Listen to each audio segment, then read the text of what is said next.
Olá pessoal, aqui é o Velgas. Hoje dia 19 de outubro de 2024. A Ucrânia teve uma vitória estratégica na região de Kursk, território russo ocupado pela Ucrânia. E no teatro de operações, praticamente um recorde de batalhas, um recorde de tentativas de avanço russo de romper as linhas ucranianas. Quase 200 ataques. Na realidade, um total de 195 que vamos analisar alguns em mais detalhes. Houve também uma troca de prisioneiros entre a Rússia e a Ucrânia, onde 95 ucranianos voltaram para casa e 95 voltaram para a Rússia. Obrigado a vocês que estão assistindo este vídeo. Convido-os a inscreverem-se no canal. É muito importante o que vocês veem aqui, vocês não veem em outro canal. E você vai sempre receber a notificação do nosso último vídeo diariamente. Muito obrigado. Eu conto com vocês. E não esqueçam de dar o like. Tenho certeza que vocês vão gostar do que vocês vão ver aqui e o que normalmente nós apresentamos. Muito obrigado. A Ucrânia, ela teve uma vitória estratégica sobre a Rússia em Kursk. Numa mudança crucial, as forças ucranianas travaram uma tentativa, elas travaram, não deixaram os russos cercar a região de Kursk, onde estavam instaladas as tropas ucranianas. E à medida que a batalha também ocorria, o tempo não estava ajudando. O tempo lá está com ventos de 46 km por hora, está muito frio e está com muita chuva. Então isso está começando a dificultar em bastante as operações. Não só em Kursk, mas em todo o teatro de operações, trazendo uma série de problemas, não só para a Ucrânia, mas também para o lado russo. A tropa russa tentou cercar a tropa ucraniana. Então ela avançou através de uma saliência e saiu, só que ela saiu num terreno baixo e os ucranianos estavam no terreno elevado. Este foi o grande erro da tropa russa, que ia fazer o cerco à tropa ucraniana, que ela ficou numa zona de morte. Então a Ucrânia começou a atirar neles, começou a bombardear esse avanço que a Rússia estava tentando fazer. A Rússia teve muitas perdas, tanto materiais como perdas humanas, teve muitas baixas. E justamente por causa desse problema topográfico, os comandantes russos não avaliaram direito. E aí eles tiveram que recuar, mesmo tendo essas baixas. E aí eles tentaram atacar de uma outra direção. E para fugir dessa zona de morte, onde dali com certeza eles não avançariam e eliminariam provavelmente toda a sua tropa. E ele precisava minimizar isso, então eles fizeram uma manobra arriscada até para as tropas russas. Eles contornaram as posições ucranianas, as posições iniciais ucranianas, procurando não se envolver em combate direto, em confronto, e penetrando dentro da saliência, não só passando por ela, como fizeram anteriormente. E a aposta dos russos valeu parcialmente a pena, porque eles tomaram algumas vilas, algumas pequenas vilas da região. Mas os ucranianos depois rapidamente fizeram um contra-ataque, o comando ucraniano decidiu fazer esse contra-ataque, e aí os russos tiveram que sair, também tiveram baixas, e os ucranianos retomaram essas vilas.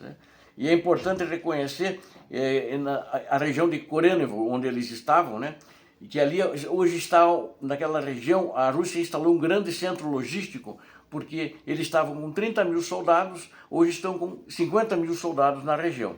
Então é importante que eles têm que fornecer de toda essa região de Korenevo, basicamente, é onde vai ser fornecida a logística para as tropas russas. No entanto, esse centro logístico tornou-se um alvo para a artilharia e drones ucranianos. Então, além de ele ser vital para sustentar as operações. E, inicialmente, até o comando ucraniano considerou fazer um ataque por terra para essa região, mas para minimizar, no momento, perdas humanas, ele resolveu segurar e está parando em suas posições defensivas e bombardeando os russos na região. Enquanto isso, no teatro de operações, quero complementar, em Sudzha, que fica também lá em Kursk, uma das primeiras cidades, inclusive lá onde fica a distribuição de gás que ia para os países, né, da Rússia, o gás vendido da Rússia internacionalmente, a situação lá permanece inalterada, está tudo igual, né? As posições, os ucranianos estão nas suas posições defensivas, mas hoje uma rota de abastecimento russa para as tropas que ficam próximas a Sudzha, logística, a Ucrânia destruiu o comboio que transportava logística para as tropas russas. Então ali continua estável, apesar que as tensões são elevadas, sem dúvida, né? Porque ali está todo mundo se preparando do lado ucraniano para uma tentativa de romper as defesas ucranianas. É isso que os ucranianos estão esperando, porque uma hora esses 50 mil homens talvez vão se mexer numa única vez contra a cidade de Sudzha, né, daquela região, que é uma região estratégica. No teatro de operações, na Ucrânia, saindo um pouco do território da Rússia, onde quase 200 ataques russos aconteceram, eu quero começar falando de Kurakio. Kurakio, que é uma das cidades bem muito próxima a Pokrovsk, mas é uma cidade, não é uma vila, que agora os russos têm como alvo. Eles fizeram uma série de ataques e ali perto de Konstantinivka, eles empurraram os ucranianos para trás, em algumas áreas, não em todas, conseguiram fazer isso. E apesar desses ganhos, as forças ucranianas também conseguiram destruir 2 tanques russos e eliminar 17 soldados russos também, em combates muito ferozes que estão acontecendo nessa região. E as tropas ucranianas se reagruparam, reforçaram as posições, fizeram um contra-ataque e também recuperaram o terreno que foi perdido. Agora, Toretsk, né? Tenho falado em Toretsk e vocês viram que ontem eu coloquei a minha preocupação em relação a Toretsk. As forças russas continuam a avançar na parte oriental da cidade, ali que eles já estavam lá, está aquele vai e vem, estão lá, chegaram lá na periferia, na parte oriental, e ali está uma zona de guerra muito pesada, muito violenta, e não está fácil para os ucranianos novamente tirarem eles daquela posição. E eles, no entanto, os ucranianos estão em posições chaves também que os russos não têm conseguido ultrapassar. E nas últimas 24 horas foram destruídos 2 tanques russos naquela região e 19 soldados russos foram mortos, né? A situação ali é muito crítica e ambos os lados sofrem baixas, né, à medida que a batalha pela cidade se intensifica.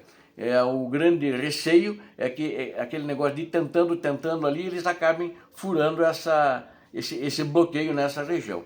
E também perto de Vuhledar, que é uma cidade que os russos já conquistaram, estão dentro, mas continua combates, né? Continuam combates. As forças russas estão se abrigando nos escombros lá, e fora da cidade a Ucrânia tinha preparado anteriormente as suas defesas, e isso está impedindo que a Rússia faça novos avanços, que ela tentou fazer novos avanços. E ali em Vuhledar ela destruiu também 2 tanques e impôs 17, aniquilou 17 soldados russos naquela região ali. Agora eu quero destacar ainda uma vila, a vila de New York. Vocês lembram que eu falei da vila de New York? Os russos tinham tomado, a Ucrânia retomou, a Rússia está tentando retomar agora essa vila de New York para tentar consolidar as recentes conquistas deles. Eles ainda não tomaram a vila, mas a tropa ucraniana tem lançado contra-ataques com sucesso contra a Rússia, que está fazendo essas tentativas. E ontem também 3 tanques russos ali foram destruídos e 18 soldados russos foram eliminados nos combates. São combates também muito ferozes ali, com ambos os lados se empenhando ao máximo, mas os russos de fato não têm conseguido passar, com inúmeras baixas, como vocês acabaram de ver agora.